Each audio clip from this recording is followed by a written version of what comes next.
नारद जी आए, व्यास जी ने प्रणाम किया। पाराशर्य महाभागा भवत कच्चिदात्मना परितुष्यति शारीर आत्मा मानसेव वा। व्यास जी क्यों उदास हो, क्या बात है?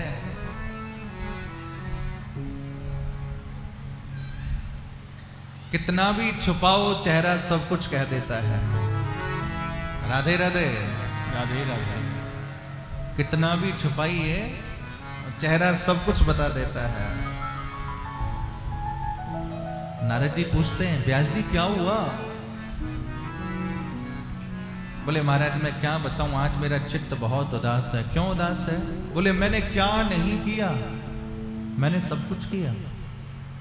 एक वेद के 4 भाग कर दिए, पंचम वेद महाभारत की रचना कर दी, 17 पुराणों की रचना कर दी, पर अभी तक मेरे मन को शांति नहीं है। नारद जी ने कहा जो करना चाहिए था वो तो नहीं किया। क्या करना चाहिए था? बोले ना तथा वासुदेवस्य महिमा यनुवर्णित। आपने सब कुछ किया पर आपने भगवान वासुदेव का गुण नहीं गाया।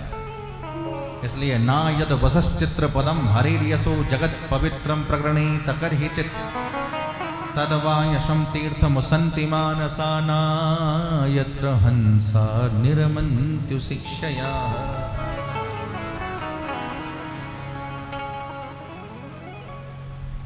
एक कहावत बड़ी प्रसिद्ध है, जहां ना पहुंचे रवि वहां पहुंचे कवि, और जहां ना पहुंचे कवि वहां पहुंचे अनुभवी। कवि कितनी भी सुंदर काव्य रचना कर दे पर उस काव्य में भगवान का नाम ना हो वो सब व्यर्थ है। और कविता में काव्य ना हो, ना छंद हो, ना गद्य हो, ना पद्य हो, ना दोहा हो, ना चौपाई हो, कुछ भी ना हो, केवल भगवान का नाम हो, तो भैया उसको सुनने के लिए बड़े बड़े महापुरुष आते हैं। आपने देखा होगा प्रातः काल पहले माताएं जब जगती थीं तो हाथ में झाड़ू लेकर के भगवान का भजन भी गाया करती थी और झाड़ू भी लगाती थी। वो जिस भजन में राम का नाम ना हो उस भजन को गाना ना चाहिए।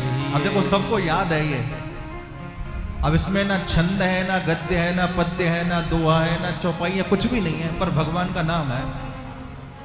इसलिए इसे सुनने के लिए बड़े बड़े महापुरुष आते हैं।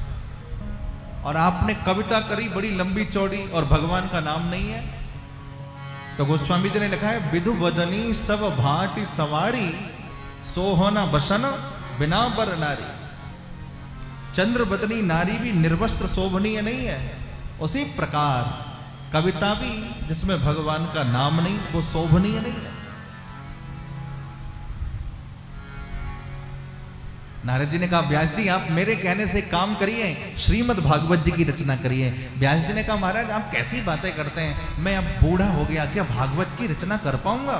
तो नारद जी ने कहा मेरी तरफ देखिए, प्राचीन काल में मैं एक दासी का पुत्र था। नारद बाबा कहते हैं पिछले जन्म में मैं एक दासी का बेटा था।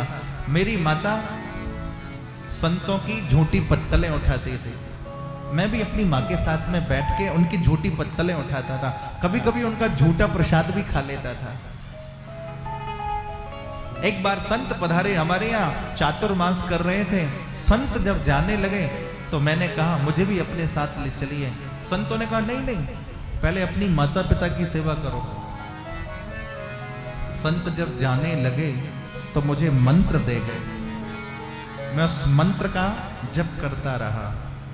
कुछ दिनों के बाद मेरी माता जी को किसी सर्प ने डस लिया, माता जी का शरीर शांत हो गया। तो किसी ने कहा तुम्हारी माता जी का शरीर शांत हो गया? तो नारद जी कहते हैं मैंने अपनी माता जी का अंतिम संस्कार किया और उसके बाद मैं निकल पड़ा उत्तर दिशा की ओर। एक जलाशय के पास पहुंच गया, वृक्ष के नीचे बैठा। संतों ने जो मुझे मंत्र दिया था, जैसे ही मैंने उसका जप करना शुरू किया तो स्नात्वा पीत्वा हृदय नद्या उपस्पृष्टो गतश्रमः। स्नान ध्यान करके जैसे ही मैं बैठा तो नारद बाबा कहते हैं औत्कंठ्याश्रुकुलाक्षस्य जय हो हृदयासीन में सने हरे। भगवान श्री हरि मेरे हृदय में प्रकट हो गए, मैं प्रसन्न हो गया। जय हो जय हो।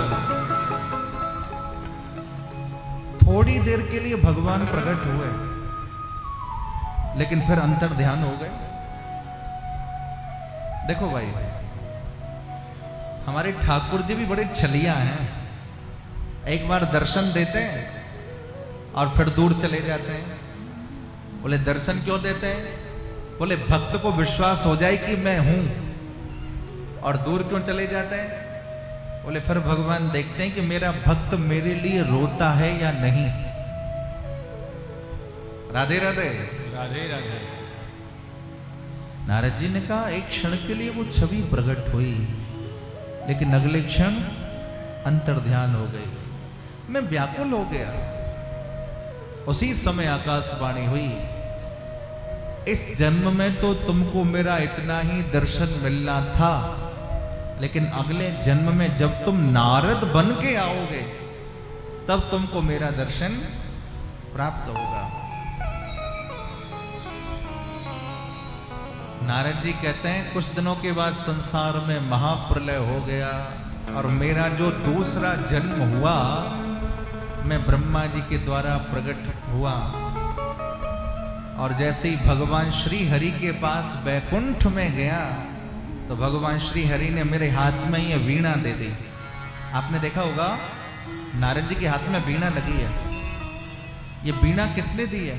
भगवान श्री हरि ने नारद जी को दी है। देवदत्ता मिमां वीणा स्वर ब्रह्म विभूषिता मूर्छयित्वा हरिकथा गायमानश्चराम्यहम्। ये देवदत्त नाम का वीणा मुझे दे दिया। नारद जी कहते हैं जब एक दासी का पुत्र नारद हो सकता है तो तुम भागवत की रचना क्यों नहीं कर सकते? और आप देखिए नारद जी ने मंत्र दे दिया व्यास जी को और महर्षि वेद व्यास जी ने श्रीमद् भागवत को प्रकट कर दिया। बोले श्रीमद् भागवत महापुराण की जय। श्रीमद् भागवत भगवान की जय। तो भागवत को कहां प्रकट किया? कल मैंने बताया था कि भागवत की रचना कहां हुई। किसी को याद है? कल बताया था मैंने कहां हुई? बद्रीनाथ